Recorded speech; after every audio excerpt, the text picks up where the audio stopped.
this piece or kind of thing, then the ear also get connected. When you are tasting, definitely the physical contact happen between the chocolate and your taste buds, and the mental, you feel satisfaction. All I indicate, and it is easy to understand the relationship between that external factor and the internal your sense organs, and it is happening in the biological senses.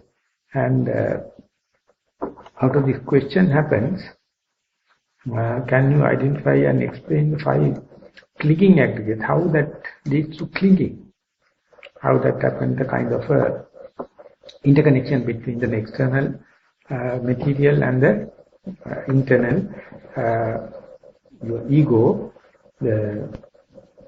Whenever, if you take basically the physical contact of the touching of the taste buds of this chocolate, and then definitely the sweet and the smooth touch definitely create a good feeling, and therefore the gratification, and you feel you are lucky to get the sweet, and therefore the underlying tendency is the kama anusaya. That means that desire is underlies, therefore whatever you taste, it is being appreciated with these underlying tendencies. So therefore you recognize the satisfaction with that piece of chocolate. And if you fail to understand, it's a matter of your feeling that make the satisfaction or dissatisfaction. It's an internal thing. Instead, the undermining tendency is bewildering you. You attribute that tasteful sensation to the chocolate, and therefore the affection to the external matter going to happen. But if you take, you are very feverish, and you don't feel any kind of appetite, under such circumstances, if you are being offered this chocolate, you definitely develop kind of a repulsion. Whenever you have indigestion or feverish feeling, the foods won't give that kind of a pleasant feeling. Under such circumstances, when someone is giving a chocolate, not like when you are in the healthy and appetite situation, the attitude changes. And that is what the changing nature of the external things, and that changing from pleasant to unpleasant, completely due to internal factors. The chocolate is the same, but at that time, or we'll say the first time the offerer, you appear like a very pleasant, very lovable person. When you are in the feverish and bad appetite, the offerer himself, the chocolate itself appears not so welcoming. So because of your internal changes, but you fail to understand that your inner changes of the emotions, and you think the good and the bad of the two circumstances, two people and the two pieces of chocolate. So that is why we have to understand even the external impingements, the sense organs, sense objects are giving a titillation, giving the urge. Ultimate deciding factor is within yourself. So therefore, if you are eating this chocolate mindfully, you can understand as the chocolate tastes come in, when the healthy mind is happening, the pleasant feeling happens. When the taste ceases to exist, the unpleasantness sets in. You feel more chocolates to happen. And each and every pleasant, peaceful sensation, pleasant sensation, if you follow the beginning, the middle and the end, without any preconceived idea, you can see end of the pleasant feeling is the pain. End of the pain feeling is the pleasant. So therefore, if you patient enough to see the beginning, the middle and the end, you will see pain and pleasure change in such a swift manner, we fail to see the end part of it. Then, if you fail to see the end part, you only see the pleasant and tasteful side. And if you see beginning, the middle and end, you find the sum total is the equal. So that is how the unmindful, unprepared mind is succumb to this clinging, thinking it is total pleasurable. But the mindful mind, the prepared mind can understand each and every present feeling have pain behind. If you are patient enough, you can see. Exactly the each and every painful feeling have the present feeling at its wake, at its the end part. So observing the beginning, the middle and the end, therefore it says to test yourself, verify yourself, how frequently this pain and pleasure change takes place, even while eating a piece of chocolate. Exactly the visual object with the eye, sounds with the ear, and the smell with the nose, here the tongue with the taste, and the physical contact with the bodily tactile sensation, and the pet ideas and your philosophizing with the mind of every place. If you fail to see, not patient enough to see the beginning, the middle and the end in the equal way, in the equanimous way, your mind naturally going to take a biased kind of a inference, biased kind of a decision, and it is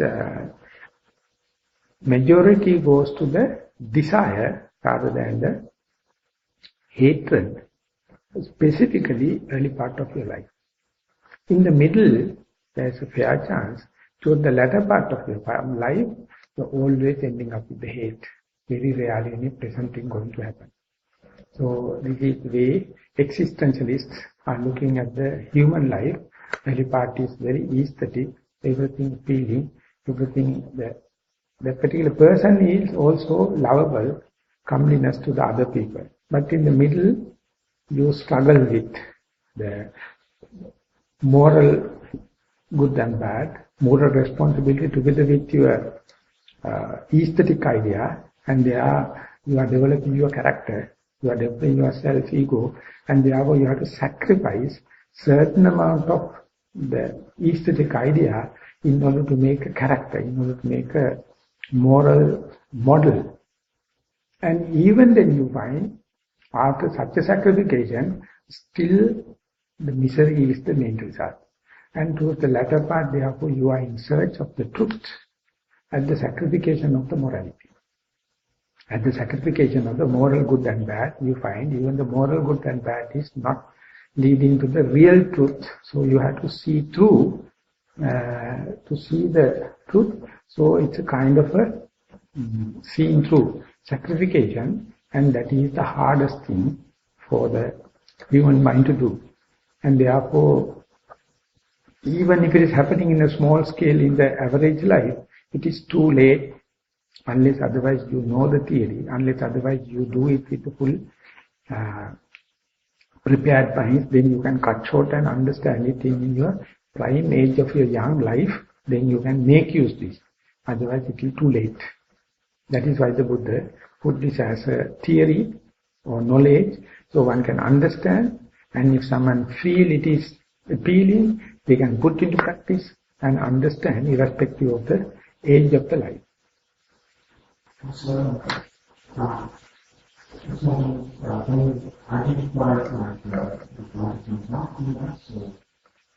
you have to repeat, please. Identify, for example, chocolate can be taken as before, and states can be feeling. What must be the perception and relational qualification and the consciousness of that? Identification is helpful, one thing for you to understand in a crystal clear, crispy manner.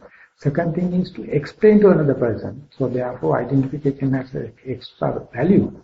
But as far as the internal identification, internal enlightenment, internal understanding is concerned, total understanding is not a must. Even without that, the results can be observed.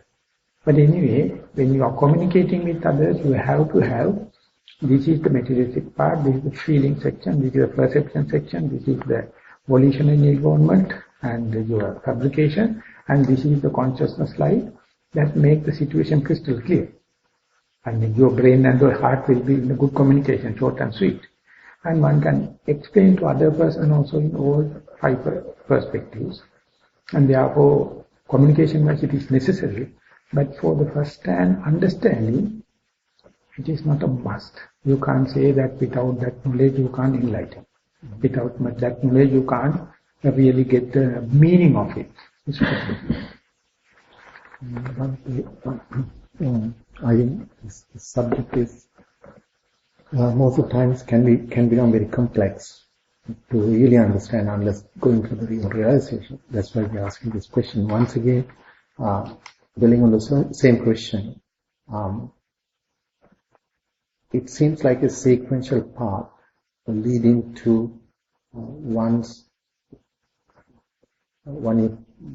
you see or taste or touch or whatever an object, and each one of those sensations is going through this path of 5 aggregates leading to accumulation of karma. So can you please explain to us how it starts from the sanya, so rupa, vedana, sanya, sankhara, this from rupa to feelings to recognition to so forth, and culminating in the accumulation of karma. So, if I am excused to quote some from the suttas, specifically in the chunky Madhupindika Sutta, the Buddha explained how this process is taking place. It says, Chakkuncha paticca rupecha uppadhi chakku vijnana. Whenever the visual impingements, visual object impinge or come to avenue with your sensitive eye, that means they have to be face to face as a prerequisite, then only the eye consciousness happens. Otherwise the consciousness is not adverted, not directed to the eye. It is in general form, and now we take the turn and go to the eye, and then it's called the eye consciousness. When the visual object is continuous, the sensitivity of eye is living, sensitivity is there, and the consciousness is there. The 3 aspects go together, that is what we call the contact, phassa. And when there is a phassa, contact, that is the proximate cause for the feeling to arise. I am highlighting and telling, at that time when you are observing that particular chocolate, there may be some sounds, but your ear is not ready to listen because your consciousness is fully engaged with the eye. So therefore these sounds won't make any sense. And there may be some talkings and smells, right around there your mind is fully engaged, or your consciousness is now working as the eye consciousness, so they are not open for other faculties, so they are making no any senses. But it's a sideline. Huh? But anyway, that now mind is with the eye consciousness. Mind is called as eye consciousness, and you see, and then contact happens because chocolate is a feeling. You observe again and again the same, and then the feeling arises. It's a good, it's a pleasant. I am lucky, and when that happens, the feeling. Tinna sangati basso pasapacca vedana yang vedeti tan sanjana. Whenever the feeling happens, our library shows and the memory comment says, this is the exact chocolate made in New Zealand, this brand. And likewise, this is imposing your old memories to say, this is a good brand, or this is a bad brand, whatever may be, that chocolate will be perceived beyond its but suggest as a visual impingement, you impose according to your past memory. That is what we call the perception. And then it becomes more attractive or more repulsive according to your value judgment. And accordingly, you manifest it, you fabricate it, either to have it or to get rid of it. So to ask the second person permission, whatever may be, then you get committed. Because that it has become more and more part and parcel of your ego. And then if it is pleasant, your gratification is there to hold it. If it is unpleasant, to get rid of. This is what we call the volitional involvement. And then the consciousness recording. This is the materialistic part. This is the feeling part. This is my perception. This is what I did. And this is the consciousness. Right? Cut and dry. Make it piece by piece. But this is happening only for the enlightened beings. But for the commoner, whenever the feeling happens, you get bewildered, overwhelmed, and you don't feel that you are pouring your perception into that. It appears like an automatic thing. And the onward, you don't think what you see, what you pour is what you see, but instead it is a characteristic of the chocolate. So therefore either you affect the affection or hatred. According to your perception, the chocolate is the chocolate. But unless otherwise you have a trained mind, unless otherwise you have a prepared mind, you attribute it to the chocolate. But the Buddha says, this attribution is what you imposed upon as your perception. Therefore, what you see, that you are. Not the chocolate. Chocolate at the first instance, yes. And once the perception is poured upon, imposed upon, but you see your own perception, and then you can double motivated, either to have it or to get rid of it. And under such circumstances, your consciousness won't discriminate, this is matter, this is feeling, this is perception, like. But even then, up to the point of feeling, your stream of consciousness is pure and crystal clear and unpolluted. Feeling onward only, soon you project your perception only, you become the victim. So when you are trying to be mindful, you can't be mindful about the sense impeachment, how come and impact upon your eye consciousness. This is behind the screen. The scenery starts, soon the perception, feeling happens. That is the point you get the first chance to be aware of, be mindful about it. And soon you feel it.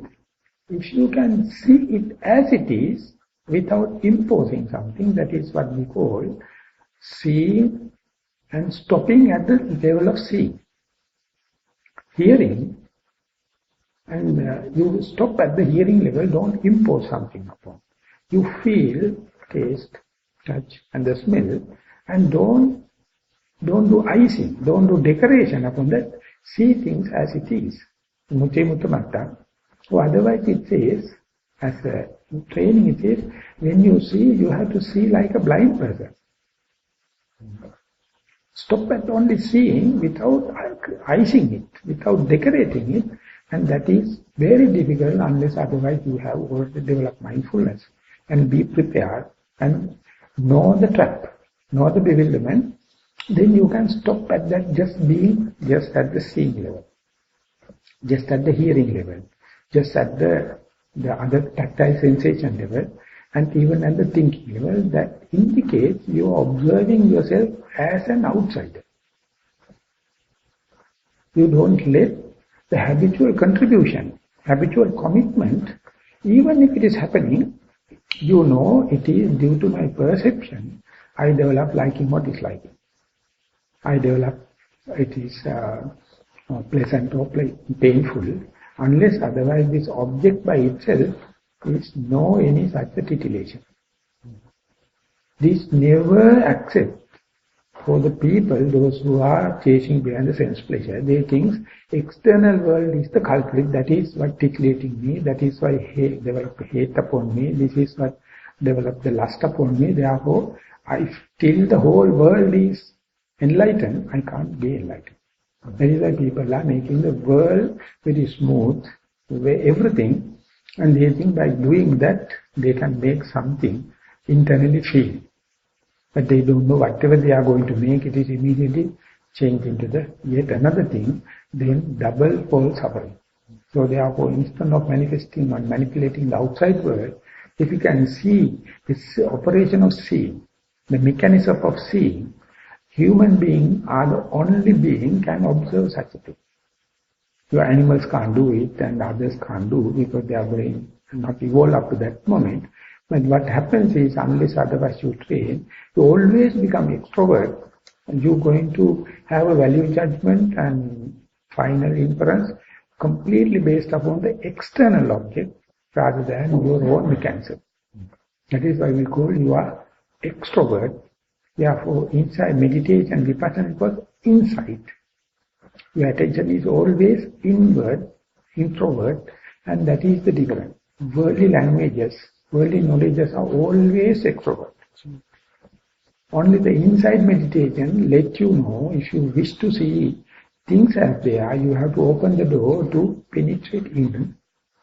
Of course, it is not contributive, it is not appealing, it is not tasteful because it won't give the gratification for the senses.